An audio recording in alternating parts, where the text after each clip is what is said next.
ang bayan kong Pilipinas, lupain ng ginto't bulaklak, pag-ibig na sa kanyang palad, nag-alay ng ganda't dilag, at sa kanyang yumi at ganda, dayuhan ay nahalina. Bayan ko, binihag ka, nasadlak sa dusa.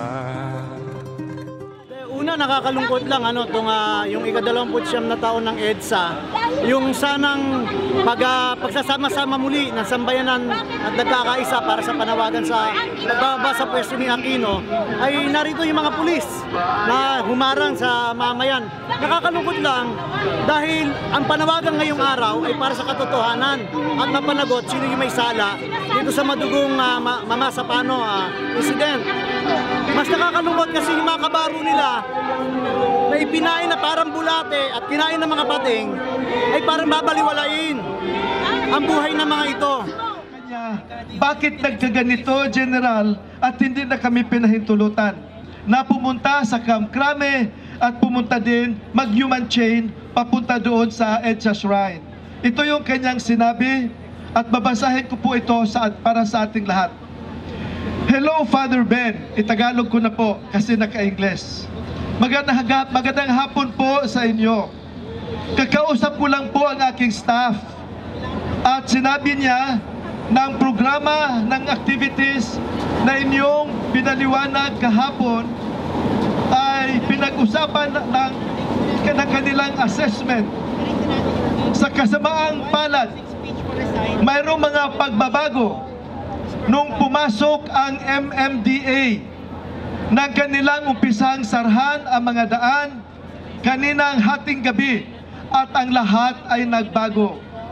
Hindi nila ako na-updated at ako ay nauwi ng maaga kahapon.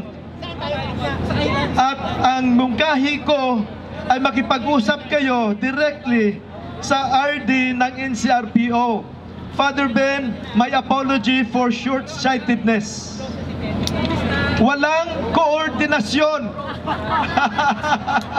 Maraming mangyayari sa kakulangan ng koordinasyon. Alam niyo po, hindi naman ako talaga mahilig sa rally. Kaya ako pumunta dito kasi ang alam ko, ito isang mapayapang pagtitipon. Wala naman kang ibang balak na masama, kundi magdasal, magpahayag ng damdamin, sa bagay EDSA lang naman ito, at pagkatapos gumawa ng human chain. Kaya ako nandito. Kaya nagtaka na lang ako, bakit naging bawal na ang ganyang mapayapang asembleya? At yung sinabi ni Father Ben na may kuha ng MMDA, wala ako masyadong nakikitang MMDA, nakikita ko PNP.